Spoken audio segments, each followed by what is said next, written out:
দেখুন, দিল্লি পুলিশের বক্তব্য কোনো ঘরে ঘরে রেড হয়নি, মোটেই কারুর ঢোকা এবং বেরোনো আটকানো হয়নি, শুধুমাত্র ভিভিআইপি মুভমেন্ট হচ্ছে বলে দিল্লি পুলিশ গেটের কাছে ফোর্স বাড়িয়েছে।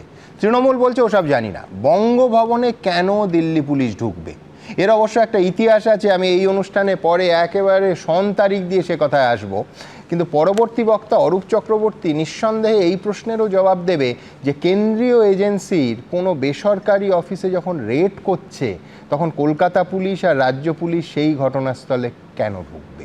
অর্থাৎ কেন্দ্র বা রাজ্য কেউ কি একটা ফেডারেল কাঠামোর লক্ষণ রেখাটাকে মানে, নাকি রাজনীতি প্রতি মুহূর্তে দুপক্ষকেই একেবারে সেই লক্ষণ রেখাটা পার হওয়ার জন্য বাধ্য করে?